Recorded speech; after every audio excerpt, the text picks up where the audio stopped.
I don't think this video needs an introduction. Let's jump right in it and see what she got cooking. I'm going to bring this up. I wasn't going to do it. But damn it, this seat. I say, you might want to have another sip over. This seat make you go, truth, tell it. No, tell the damn truth. God damn it, tell the truth. Because family is sacred. It's supposed to be. And we don't. I am with Shannon on that one. Family is supposed to be sacred. For the most part, I love my family. I deal with them the long way. But you know, everybody got those couple of people in the family that they can love, but if they never saw them again, you still keep pushing. It'll be all right. Cross the line with family. Mm-hmm. And people begin to get comfortable to jump on the Monique bandwagon of Monique doing things wrong, and she doing this and she doing that. And there's a brother named D.L. Hughley. Yeah. And until he take accountability, I won't let it go. What? Because, what would you get ready to say? I was going to say, what did DL do? Let me tell you. Baby, that If you shut the fuck up and let her drive, she gonna let you know. voice went up, didn't it? DL is friend. He like, that's my friend. No, I've met DL on several occasions. I don't know DL like that. Okay. Do I know DL say like I know an earthquake? No. Do I know, since I've interviewed Kat, had several conversations with him, do I know DL on that level? No. Right. See, when we say family is sacred, Right. Family is sacred. And we know that you don't cross the line when it comes to family. Correct. Right? I do DL's radio show. Yes. DL Hughley is not there. His team is there. Mm-hmm. And Shannon, we having a great time. I mean, baby, we having a great time. We going forward, back and forth. When we get to the end of the show, they say, Monique, you want to play a game? Well, I want to play. I said, sure, sugar. Let's play a game. And it's a game called Would You Rather. No. Okay? Now. Monique, you should have said I'm too old for this game. Wait a minute. We're having fun, baby. Right? We're having a good time, Shannon. Okay. It's the sister there and there's two other guys. We're having a great time. It's a beautiful Black unity cookout. Okay. We're having a good time. Okay. Would you say your wife was your family? Is that considered family? Yeah. So your husband is considered family, right? Absolutely. Okay. So here we go. They said, Monique, we want to play a game of Would You Rather. Let's go. Would you rather your husband sleep with Lee Daniels with a condom or Corinne Steffens without one? Really, Monique? Now that's foul off the rip. Like, who would even choose between? Actually, I don't even know who Lee Daniels is. I was assuming it was a dude, but it could be a female. I don't know. Just the way the question is set up seemed like it might be a dude with a condom or this beautiful woman without one. as y'all are watching right now who haven't heard this story, y'all going, they doing the same thing in the studio. They going, okay. That is exactly what happened. Now, I said to the team, how does that uplift our community? I said, sister, and her name is Jasmine, how could you ask another sister that? Well, we just planned. I said, tell me the joke in that, because I don't know what you're insinuating. Then you're involving people that have nothing to do with nothing. Like, what are y'all doing? So I said, I'm going to call my brother.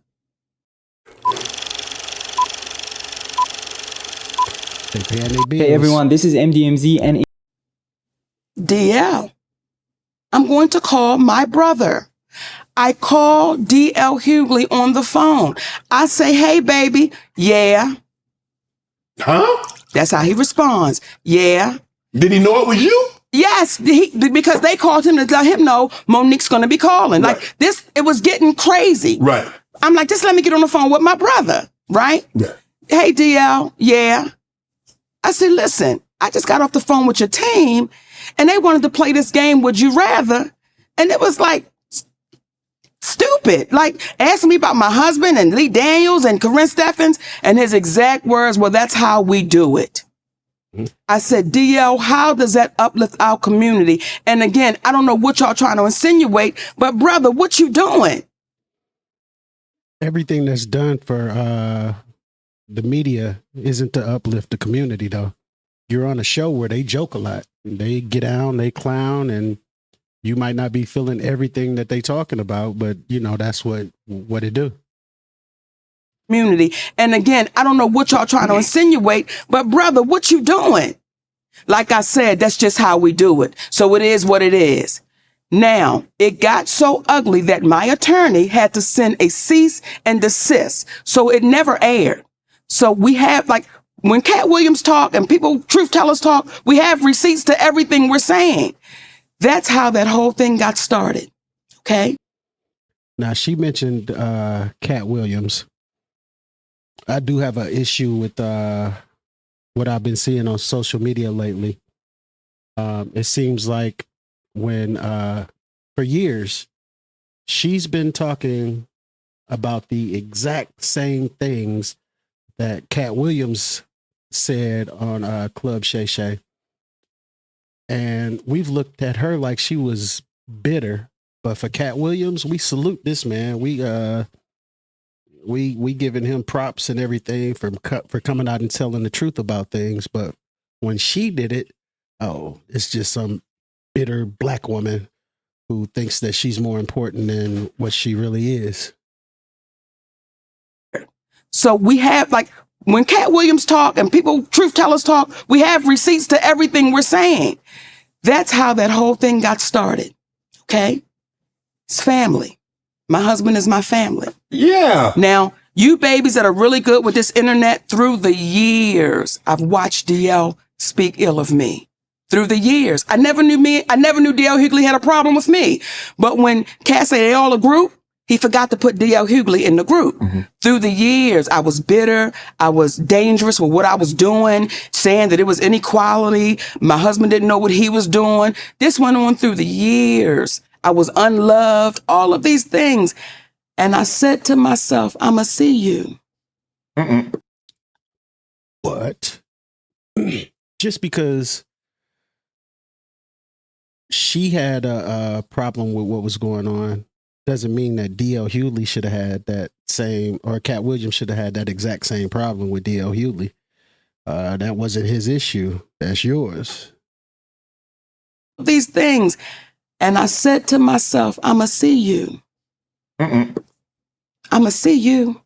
I didn't go on nobody's show. I didn't say nothing to nobody, but I knew the time would come that I would see him. We were scheduled to do a show in Los Angeles. I was the headliner of that show. His name was on it, then his name came off. I didn't question it, but I knew I'ma see him, right? Eventually. Okay, now we have a show in Detroit. Contractually, I was the headliner. DL Hughley posted a memo. Now, when you signed your deal for the Ravens, did you sign a contract or a memorandum? I signed a contract. You see how you say that?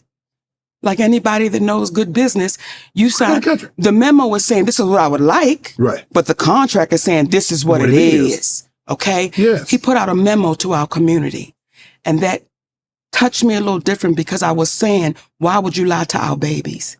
Because now they're thinking if they send somebody a memo, that's what they're supposed to get. Mm-hmm. Okay.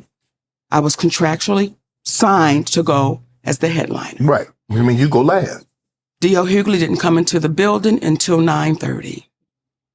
Now, contractually, I said I have to be on stage by 9:30 because if the show starts at 8, I refuse to keep an audience waiting. Right. That is disrespectful to the audience. Correct. When I went out on that stage, Shannon, I made sure everything I said, he heard me. Because now you're here and I'm going to say it to you. Mm-hmm. And I said some things on that stage that I said he was cowardly. And some folks said, how could you say that? How could you do that?